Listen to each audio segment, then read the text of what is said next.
Hello everyone, I am Nikita Gupta and today's video lecture we are going to start our new topic from unit 3rd which is non-steroidal anti-inflammatory agents. So जैसे कि नाम से पता चल रहा है non steroidal means कि ये जो एजेंट हैं वो क्या है, स्टेरॉयडल नहीं है, नॉन स्टेरॉयडल हैं और एंटी इन्फ्लामेटरी हैं मीन्स कि इन्फ्लामेशन के अगेंस्ट वर्क करते हैं। सो ये क्या है, एंटी इन्फ्लामेटरी एजेंट्स होते हैं। तो इनको इन शॉर्ट क्या बोलते हैं, एन,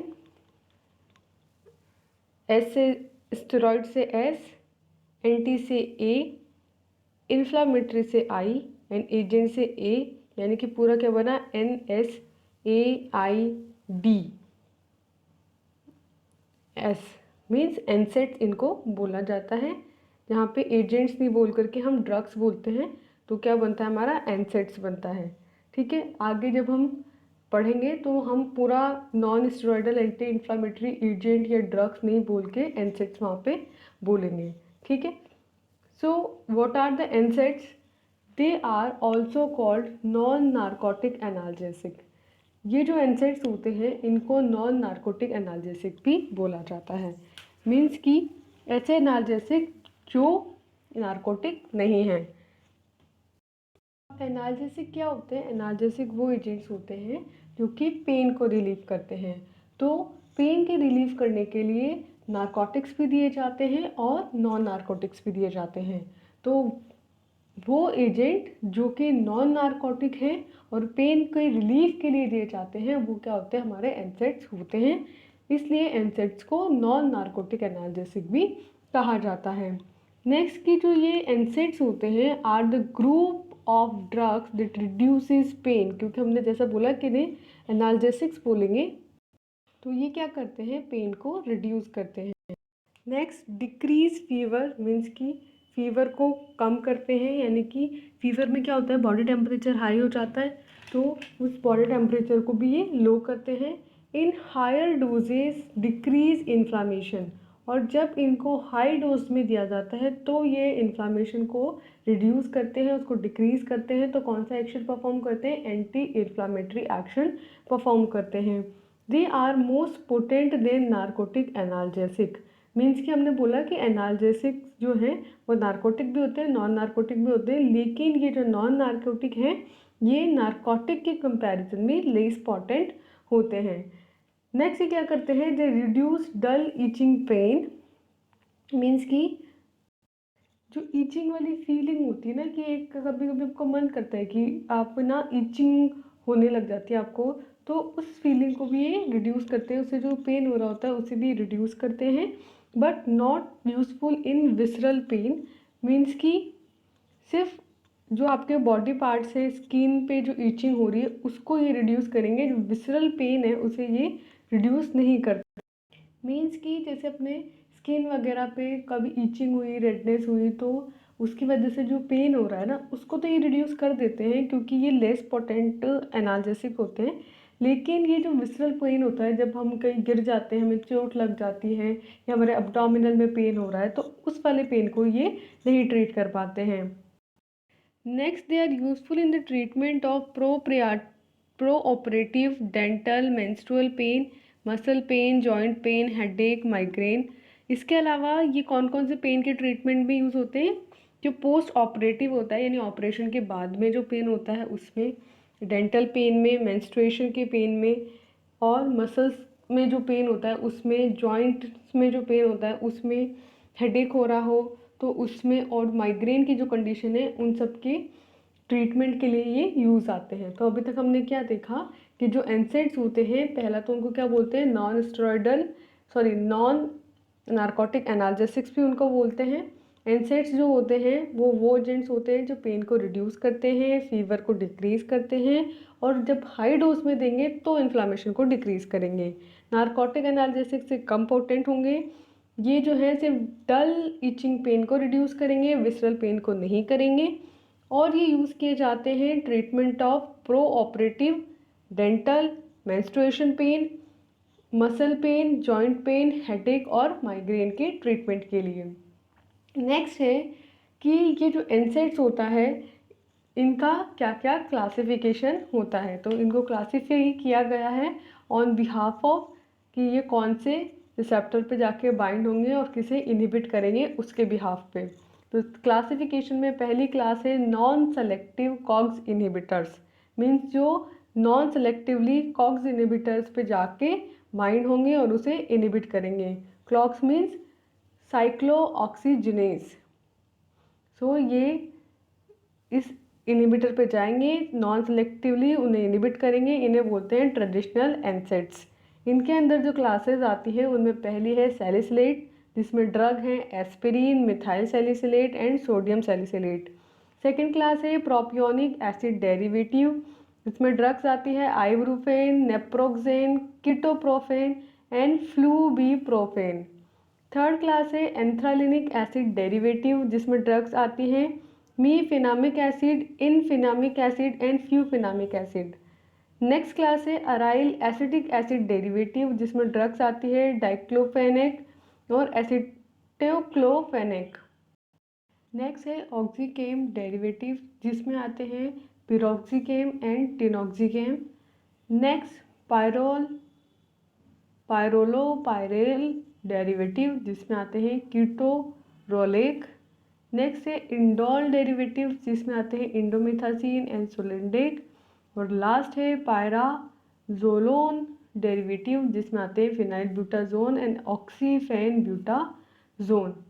नेक्स्ट बी मीन्स कि ए तो हमारा था non selective COX inhibitor, B है हमारा प्रिफरेंशियल कॉग्स इनहिबिटर, मीन्स कि वो तो नॉन सेलेक्टिवली जाते थे और कॉग्स इनहिबिटर्स जो कॉग्स रिसेप्टर्स हैं उनको इनहिबिट करते थे। और ये प्रिफरेंशियल कॉग्स 2 हैं, मीन्स कि प्रिफरेंशियली जाएंगे, मीन्स कि आपके पास कॉग्स 1 और कॉग्स 2 हैं, उनमें से प्रीफर करेंगे कॉग्स 2 इनहिबिटर को और उसको जाके इनहिबिट करेंगे।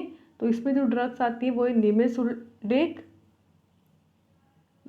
निमेसुलाइड एंड मेलोक्सिकेम, नाब्यूमेटॉन एंड सी है इसमें सेलेक्टिव कॉक्स 2 इनहिबिटर, मीन्स कि जो सेलेक्टिवली सिर्फ कॉक्स 2 जो रिसेप्टर हैं उन पे जाके बाइंड होंगे और उन्हें इनहिबिट करेंगी। इसमें जो ड्रग्स आती हैं वो है सेलेकॉक्सिब, इटोरीकॉक्सिब एंड पारेकॉक्सिब। नेक्स्ट डी हमारी क्लास आती है analgesic antipyretic with poor anti inflammatory action, means कि वो ड्रग्स जो एनाल्जेसिक हैं और साथ में एंटीपायरेटिक हैं और जिनका पुअर एंटी इन्फ्लामेटरी एक्शन भी होता है। सो इसमें जो ड्रग्स आती हैं उनकी पहली क्लास है पैरा अमीनोफिनॉल डेरिवेटिव्स, इसमें आते हैं पैरासीटामोल एंड फेनएक्टीन। सेकंड है पायराजोलोन डेरिवेटिव।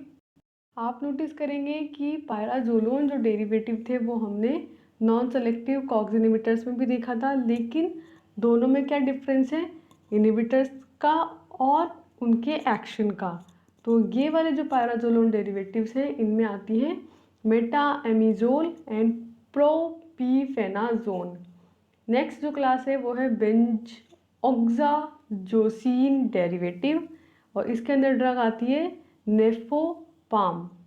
नेक्स्ट आता है आपका मैकेनिज्म ऑफ एक्शन। हमने देख लिया कि एनसेट्स क्या होते हैं, एनसेट्स का क्लासिफिकेशन। अब ये जो एनसेट्स होते हैं ये कैसे अपना एक्शन परफॉर्म करते हैं। तो ये हमारे फॉस्फोलिपिड्स हैं। ये जो फॉस्फोलिपिड्स हैं ये फॉस्फोलाइपेज E2 की प्रेजेंस में कन्वर्ट होंगे आर्किडोनिक एसिड में, और ये आर्किडोनिक एसिड जो है वो फर्दर कन्वर्ट होगा PGG2 में, मीन्स की प्रोस्टाग्लैंडिन G2 में। अब इस आर्किडोनिक एसिड को प्रोस्टाग्लैंडिन में कन्वर्ट होने के लिए पास आउट होना होगा कॉक्स 1 इनहिबिटर से और कॉक्स 2 इनहिबिटर से, बेसिकली कॉक्स से, साइक्लोऑक्सीजिनेज से। अब साइक्लोऑक्सीजिनेज जो है वो उसको जब कॉक्स 1 मीन्स कि उसके दो पार्ट है कॉक्स 1 और कॉक्स 2, अब एस्पिरिन रोक्सिक कॉक्सिब जो हैं वो तो क्या करती है कॉक्स 1 रिसेप्टर्स को इनहिबिट करके इस स्टेप को रोक देती है, प्रिवेंट कर देती है।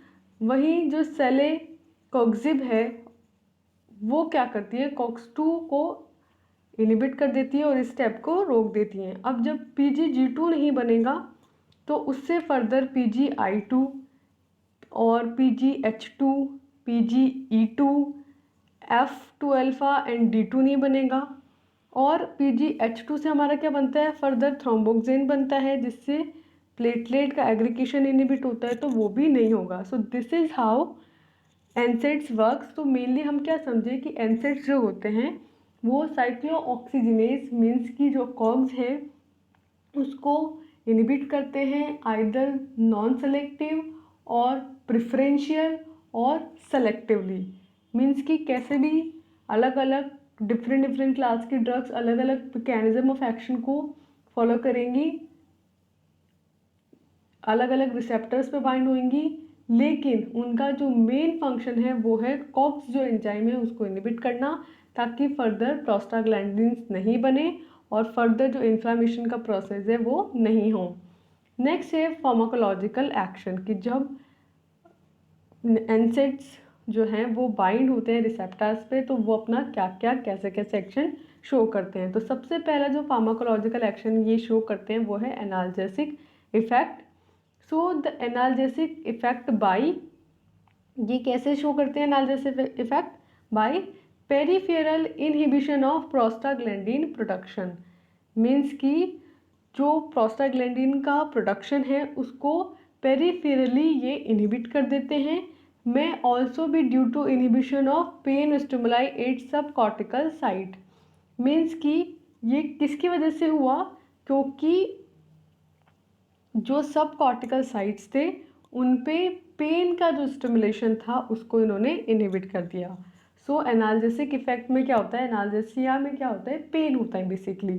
ठीक है, तो इन्होंने पेरिफेरल इनहिबिशन किया जिससे प्रोस्टाग्लैंडिन का इनहिबिशन हुआ, और इन्होंने पेन स्टिमुलाई का इनहिबिशन किया सब कॉर्टिकल रीजन में, जिसकी वजह से पेन जो हो रहा था वो नहीं हुआ, उसका स्टिमुलस ख़त्म हो गया। सेकेंड, ये वर्क करते हैं एज एंटीपायरेटिक।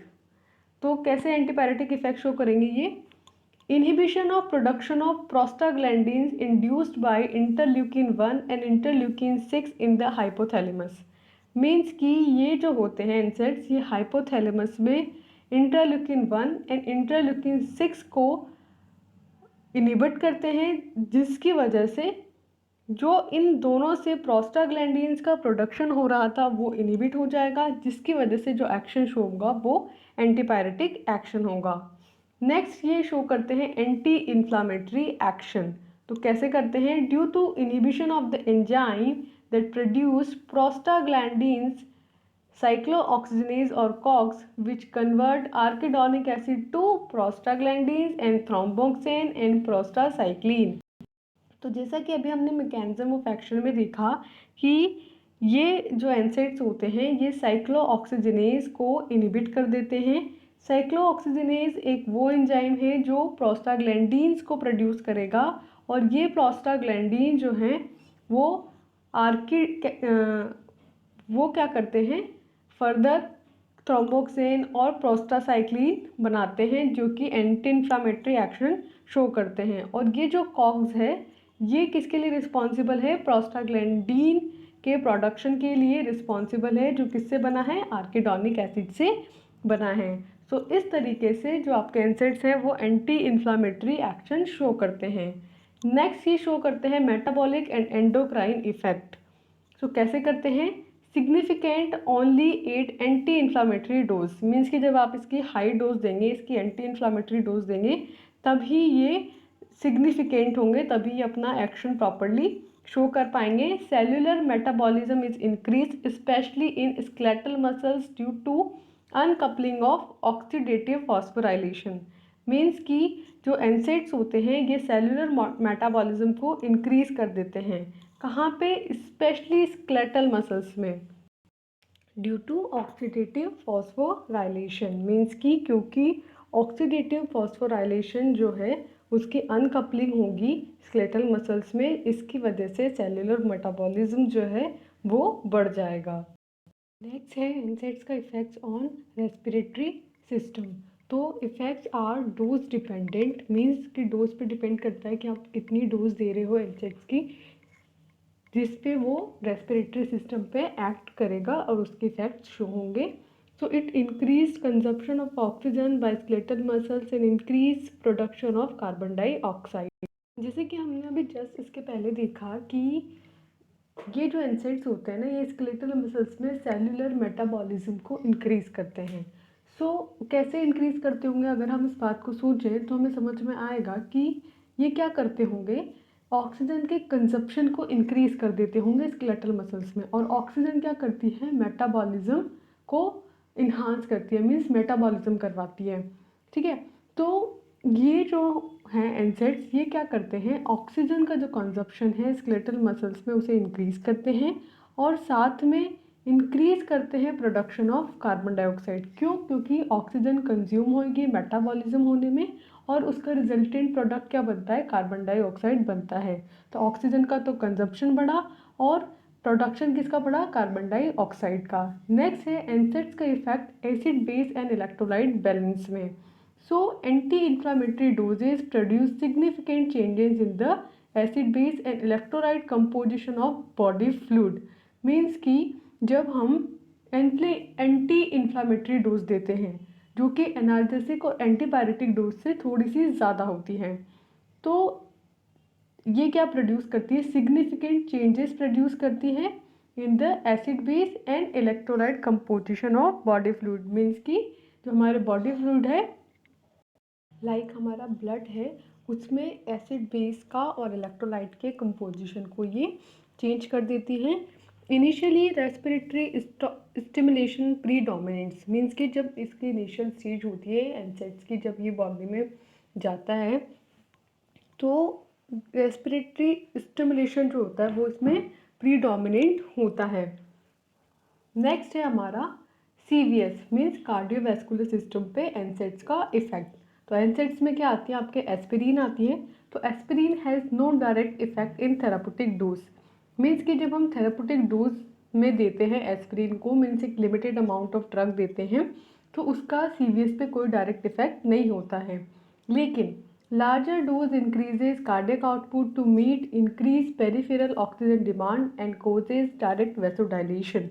मीन्स कि जब हम एस्पिरिन को उसके थेरापुटिक डोज से ज़्यादा देंगे तो ये क्या करती है, कार्डियक आउटपुट को इंक्रीज कर देती है. फिर उस इंक्रीज कार्डियक आउटपुट से मीट होने के लिए उसके बराबर ऑक्सीजन की सप्लाई जो है करने के लिए, क्योंकि जो ऑक्सीजन की डिमांड है पेरिफेरल टिश्यूज़ में वो बढ़ गई है, जैसा कि हमने देखा कि ये स्केलेटल मसल्स में ऑक्सीजन की डिमांड को बढ़ा देता है. तो उस डिमांड को फुलफ़िल करने के लिए कार्डियक आउटपुट इंक्रीज होता है और उसका रिजल्टेंट होता है डायरेक्ट वैसोडाइलेशन. मीन्स की वेसल्स डायलेट होती है ताकि ज़्यादा से ज़्यादा जो ऑक्सीजन है उसकी जो डिमांड है वो फुलफ़िल हो सके. नेक्स्ट है एनसेड्स का इफेक्ट ब्लड पे. तो एस्पिरिन जो होता है वो इरिवर्सिबली इनहिबिट करता है थ्रोम्बोक्सिन A2 सिंथेसिस को by platelets. Bleeding time is prolonged to twice.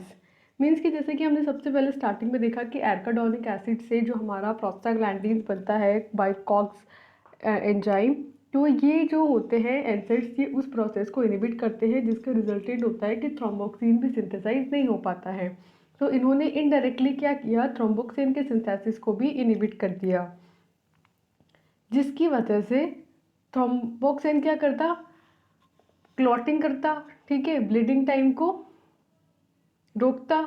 तो इसकी वजह से क्या है, क्योंकि क्लॉट नहीं बनेगा तो ब्लीडिंग टाइम जो है वो प्रोलॉन्ग हो जाएगी, वो बढ़ जाएगी टू ट्वाइस. मीन्स के लगभग डबल हो सकती है. नेक्स्ट है एनसेड्स का इफेक्ट GIT ट्रैक्ट पे, मीन्स की गैस्ट्रोइंटेस्टाइनल ट्रैक्ट पे. तो aspirin and released salicylic acid irritate gastric mucosa. Means की जो ये एनसेड्स होती है जिनमें आपके एस्पिरिन होती है और अदर जो सैलिसिलिक एसिड डेरिवेटिव्स हैं, ये क्या करते हैं, गैस्ट्रिक म्यूकोसा को इरिटेट करते हैं, जिसकी वजह say that causes epigastric distress, nausea and vomiting. जिसकी वजह से क्या होता है, एपीगैस्ट्रिक डिस्ट्रेस की कंडीशन होती है, नोजिया एंड वॉमिटिंग की कंडीशन होती है. It also stimulate CTZ, means कि ये कीमो रिसेप्टर ट्रिगर जोन को भी स्टिमुलेट करता है। और आपको पता है कि जो CTZ होता है वो रिस्पॉन्सिबल होता है नोजिया वॉमिटिंग के लिए, इमियासिस कोज करने के लिए। सो इसने क्या किया, CTZ रिसेप्टर्स को स्टिमुलेट किया और गैस्ट्रिक म्यूकोसा को इरिटेट किया, जिससे नोजिया वॉमिटिंग और एपिगैस्ट्रिक डिस्ट्रेस की कंडीशन कॉज होती है। नेक्स्ट इंसेक्ट्स का इफेक्ट है किडनी पे। तो किडनी पे क्या करता है, इनिबिट करता है प्रोस्टाग्लैंडिन E2 और F2 अल्फा को, क्योंकि हमने कहा कि प्रोस्टाग्लैंडिन के सिंथेसिस को इनिबिट करता है एंड फर्दर जो प्रोस्टाग्लैंडिन के सब टाइप्स हैं उनके भी सिंथेसिस को इनिबिट करता है। तो क्योंकि इससे क्या हुआ है, प्रोस्टाग्लैंडिन E2 और F2 का जो सिंथेसिस है वो इनिबिट हुआ, जिसकी वजह से result decrease glomerular filtration and decrease urine output, जिसकी वजह से जो ग्लोमेरुलस फिल्ट्रेशन है वो डिक्रीज हो गया और जो यूरिन का आउटपुट है, total amount of urine excretion है वो भी डिक्रीज हो जाता है। नेक्स्ट है कि लोकल एक्शन, कि अभी तक हमने स्पेसिफिक ऑर्गन्स पे एनसेड्स का इफेक्ट देखा। अब ये लोकली जब हम इसे अप्लाई करेंगे तो ये क्या एक्शन देता है, so it produces fungistatic. So जैसे कि वर्ड से पता चल रहा है, फंजी मीन्स की फंगस एंड स्टेटिक मीन्स कि उसको इनिबिट करता है, मीन्स कि फंगस की ग्रोथ को ये इनिबिट करता है। सेकंड, किरेटोलाइटिक इफेक्ट शो करता है, मीन्स कि जो किरेटिन जो प्रोटीन है उसका लाइसिस करता है, जो हमारे नेल्स में प्रेजेंट होता है, हमारे हेयर्स में प्रेजेंट होता है। एंड एंटीसेप्टिक एक्शन की शो करता है, मीन्स कि कहीं चोट लग जाती है तो हम एनसेड्स भी वहाँ पे लगा सकते हैं, क्योंकि ये एंटीसेप्टिक एक्शन शो कर रहा है। It caused irritation in GIT, जो हमने अभी GIT जब स्पेसिफिकली पढ़ा था तो उसमें देखा भी था कि ये क्या करता है, जो GIT है उसमें इरिटेशन कोज कर रहा है, जिसकी वजह से नोजिया वॉमिटिंग हो रही है। तो वही सेम चीज़ यहाँ पे बोली है कि ये GIT में इरिटेशन करता है, जिसकी वजह से नोजिया वॉमिटिंग होती है। मीन्स कि जब आप एनसेड्स को ऑरली लेते हैं ना, तो ऑरली लेने का मतलब है कि GI ट्रैक्ट से होके पास आउट होगी, ठीक है। तो जब वो GI ट्रैक्ट से पास हो रही होगी तो भी वो GI ट्रैक्ट में इरिटेशन कर रही होगी, जिसकी वजह से जब आप एनसेड्स लेते हैं ऑरली तो वो नोजिया और वॉमिटिंग की कंडीशन को कॉज करती है। नेक्स्ट है इसके फार्माकोकाइनेटिक्स। अभी तक हमने क्या देखा, एनसेड्स के फार्माकोलॉजी। अब हम देखेंगे एनसेड्स का फार्माकोकाइनेटिक्स। तो फार्माकोकाइनेटिक्स में क्या आता है कि कैसे अब्जॉर्ब हो रही है, कैसे डिस्ट्रीब्यूट हो रही है, क्या प्रोटीन बाइंडिंग है, कैसे मेटाबोलाइज होगी, कैसे एक्सक्रीट होगी, ये सब जो डिटेल है वो फार्माकोकाइनेटिक्स के अंदर आती है। सो ये जो एनसेड्स है ये अब्जॉर्ब होते हैं from the stomach and small intestine. Next जो है इनकी पुअर वाटर सॉल्युबिलिटी होती है, मीन्स कि वाटर में ये पुअरली सॉल्युबलाइज होते हैं, अच्छे से ये सॉल्युबल नहीं होते हैं। सो इनकी जो ये पुअर वाटर सॉल्युबिलिटी है ये एक लिमिटिंग फैक्टर है इन द अब्जॉर्प्शन। ये जो है एक फैक्टर है जो अब्जॉर्प्शन को होने में इसको रिटार्ड करती है। बट जो माइक्रोफाइनिंग ऑफ ड्रग पार्टिकल्स है एंड इंक्लूजन्स हैं एल्कलाई के, वो इन्हांस करते हैं अब्जॉर्प्शन को। मीन्स सबसे पहले तो हमने ये बताया कि इसका जो अब्जॉर्प्शन है वो स्टमक और इंटेस्टाइन में होगा, लेकिन क्योंकि जो एनसेड्स है उनकी वाटर सॉल्युबिलिटी कम होती है, इसलिए इसका अब्जॉर्प्शन जो है वो एक लिमिटिंग फैक्टर है इसकी सॉल्युबिलिटी अब्जॉर्प्शन के लिए। मीन्स कि इसका अब्जॉर्प्शन इजीली नहीं हो पाता है। तो इसको क्या करते हैं, इसको माइक्रोफाइनिंग की जाती है। तो जब इसके ड्रग पार्टिकल्स की माइक्रोफाइनिंग की जाती है और इसका जो एल्कलाई के साथ इंक्लूजन किया जाता है तो उसकी वजह से जो इसका अब्जॉर्प्शन है वो इन्हांस हो जाता है। नेक्स्ट है थेरापुटिक यूजेस की। अब हमने ये देख लिया कि एनसेड्स क्या होते हैं, किन किन बिहाफ पे उसको क्लासीफाई कर लिया, उसका मैकेनिज्म ऑफ एक्शन देख लिया, उसका फार्माकोलॉजी देख लिया और उसका फार्माकोकाइनेटिक्स देख लिया। नाउ हम देख रहे हैं कि ये जो एनसेड्स हैं वो बेसिकली यूज़ किसके लिए किए जाते हैं, what are the therapeutic uses of NSAIDs. तो पहला है इसका एनाल्जेसिक, मीन्स की पेन के ट्रीटमेंट में। एंटीपायरेटिक मीन्स की फीवर की कंडीशन को ट्रीट करने में। Next acute rheumatoid fever, means की रूमेटॉइड की जो कंडीशन होती है उसमें जब फीवर आता है तो उस फीवर को भी ये ट्रीट करता है। नेक्स्ट रूमेटॉइड आर्थराइटिस, जिसमें पेन होता है जॉइंट्स में, उसको ट्रीट करने में। नेक्स्ट एंटी प्लेटलेट एजेंट ये होता है, जो कि आपने देखा है कि एस्पिरिन जो है वो क्लोट को इनहिबिट करता है क्योंकि प्लेटलेट एग्रीगेशन को इनहिबिट करता है। सो ये क्या करता है, एंटी प्लेटलेट इफेक्ट शो करता है। नेक्स्ट हमने जब लोकल एक्शन देखा था फार्माकोलॉजी में, तो हमने वहाँ देखा था कि लोकल एप्लीकेशन है इसके फॉर फंजीस्टेटिक, मीन्स की फंगस को इनहिबिट करेगा, एंटीसेप्टिक एंड कीरेटोलाइटिक। अब इसके थेराप्यूटिक यूजेस के साथ इसके साथ जुड़े हुए हैं कुछ एडवर्स इफेक्ट। तो एडवर्स इफेक्ट हैं कि ये जीआई ट्रैक्ट में क्या करता है, नोजिया और वॉमिटिंग करता है, जो कि हमने जस्ट देखा कि क्योंकि जीआई ट्रैक्ट में इरिटेशन करता है जिसकी वजह से नोजिया और वॉमिटिंग की कंडीशन आती है। नेक्स्ट ये डायरिया कोज कर सकता है, अल्सरेशन कोज कर सकता है, परफोरेशन कोज कर सकता है एंड इवन हैमरेज तक की कंडीशन ये जीआई ट्रैक्ट में कोज कर सकता है, depend on the dose and the drug, कि कौन सी ड्रग है, कितनी पोटेंट ड्रग है, कितनी उसकी डोज दी गई है, इस पर डिपेंड करता है कि वो कितना जीआई ट्रैक्ट को अफेक्ट कर रही है। नेक्स्ट है इंटॉलरेंस, मीन्स कि ये क्या करती है, कुछ इनटॉलरेटेड अफेक्ट शो करती है, like skin rashes, urticaria. Urticaria means it is also something skin rashes type and pruritus, ये भी थोड़ा स्किन रैशेज और रीचिंग जैसा ही होता है। नेक्स्ट ब्रोंकियल अस्थमा ये कोज कर सकता है एंड एनाफाइलेक्टिक शॉक की जो रिएक्शंस हैं वो ये कोज कर सकता है। अब जब इतने सारे साइड इफ़ेक्ट्स हैं तो फिर आपको क्या क्या प्रिकॉशंस यूज़ करने चाहिए जब आप एनसेड्स ले रहे हैं। तो इसमें स्पेसिफाई किया है कि precautions to be taken while using aspirin. तो जब आप एस्पिरिन ले रहे हैं तो क्या क्या प्रिकॉशन यूज़ करेंगे। पहला, it should be not taken in empty stomach, कभी भी भूखे पेट नहीं लेनी है। और पेशेंट सफरिंग फ्रॉम अल्सरेशन, क्योंकि ये अल्सरेशन कोज करती है, तो जिन पेशेंट में पहले से ही अल्सरेशन है उन पेशेंट को ये आपको नहीं प्रिस्क्राइब करना है। नेक्स्ट कुछ टर्म्स हैं जिनको यहाँ डिस्क्राइब किया जा रहा है, जैसे कि सैलिसिलिज्म। सैलिसिलिज्म जैसे नाम से पता चल रहा है कि जो सैलिसिलेट्स हैं, जैसे कि एस्पिरिन हो गया, तो ये जो सैलिसिलेट्स हैं इनकी वजह से क्या होता है, जो एडवर्स इफेक्ट आते हैं उनको बोलते हैं सैलिसिलिज्म, मीन्स कि सैलिसिलेट्स के इफेक्ट। अब इसमें क्या क्या है सैलिसिलिज्म में। पहला है हेडेक, सिरदर्द, टिटिनस। टिनिटस का मतलब होता है रिंगिंग लाइक इफेक्ट। नेक्स्ट है जिडीनेस, मीन्स कि चक्कर आना और सिर घूमना type. Next difficulty in hearing, means कि hearing loss, mental confusion, vomiting, diarrhoea, respiratory alkalosis. ये सब किसके साइड इफ़ेक्ट्स हैं, सैलिसिलेट के साइड इफ़ेक्ट्स हैं। नेक्स्ट है acute poisoning. So hyperglycaemia, means कि अगर इसकी आप हाई डोज देते हो तो वो क्या करता है, पॉइजनिंग वो कॉज कर सकता है। तो एक्यूट पॉइजनिंग के क्या क्या इफ़ेक्ट हैं जो सीन होंगे जिससे आपको पता चलेगा कि एक्यूट पॉइजनिंग की कंडीशन है।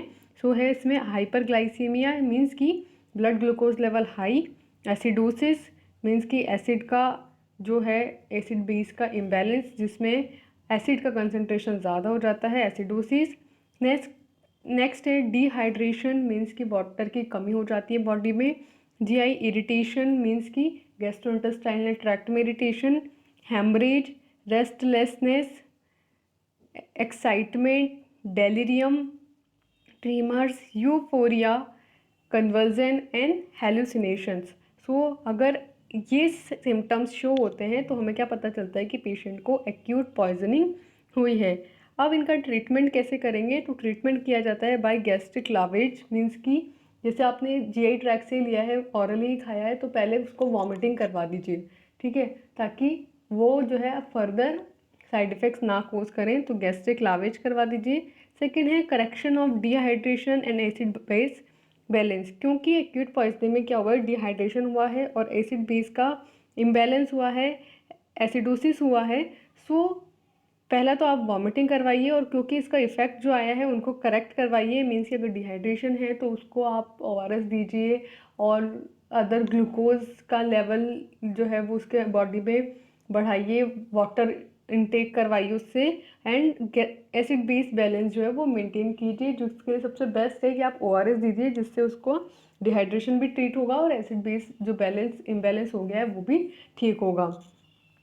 अभी तक हमने क्या पढ़ा, एनसेड्स क्या होते हैं और एनसेड्स का क्लासिफिकेशन, उसका फार्माकोलॉजिकल एक्शन, उसका मैकेनिज्म ऑफ एक्शन, उसका फार्माकोकाइनेटिक्स, उसका क्लिनिकल यूजेज, उसके एडवर्स इफेक्ट्स और how to treat if aspirin जो है, सैलिसिलेट्स जो है, उनकी एक्सेस जो है वो बॉडी में हो जाता है।